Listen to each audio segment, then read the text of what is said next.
Bonjour, Alex Hubert, responsable de plaine chez Grâce à ça, à la coopérative, et des relations adhérents dont je m'occupe aussi. Donc le projet était d'optimiser les rendements luzerne dans les parcelles chez nos producteurs en travaillant sur différents leviers, que sont l'implantation, le désherbage et la fumure, pour optimiser les rendements luzerne de nos producteurs. Donc on va travailler sur l'implantation, les doses de semis, la préparation du sol, après un accompagnement technique au niveau du désherbage, qu'il soit mécanique ou avec des produits phyto. Cela dépendra si l'agriculteur est en agriculture biologique ou en conventionnel. On s'occupe aussi donc de la fauche, de l'endénage et de la récolte. La fauche, où on fauche la luzerne et on la laisse pré-faner, on la fauche, on la laisse à plat au soleil. C'est l'énergie solaire qui va déjà déshydrater et commencer le processus de notre fabrication. Ensuite passera l'endénage, où on fera nos andins de luzerne au champ.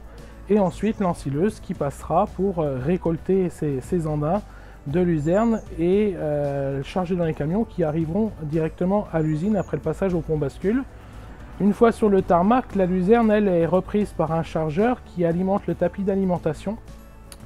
Le tapis d'alimentation ensuite tombe sur le tambour sécheur qui devant le sécheur, le tambour, on a une unité de chauffage, donc la chaudière, qui est alimentée par des produits tels que la plaquette forestière ou de la sciure pour produire la chaleur.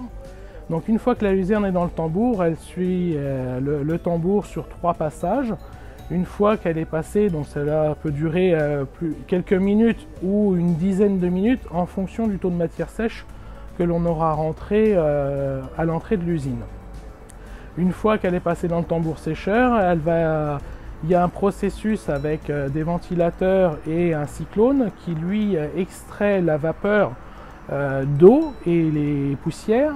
Et de l'autre côté, la luzerne tombe dans une écluse où elle est transportée vers un broyeur pour broyer toute notre tige et les feuilles. Le broyeur ensuite une autre écluse qui ramène sur la mélangeuse, et ensuite nous avons les presses qui agglomèrent le produit avec galets filière, et on trouve nos granulés formés en diamètre 6 mm et d'une longueur de 3 ou 4 cm qui est transporté après dans une vis à rouge où on retrouve nos granulés de luzerne pour un processus au niveau frigo qu'on appelle, donc là c'est le refroidisseur, et une fois que nos granulés de luzerne sont refroidis, ils partent directement dans des cellules de stockage.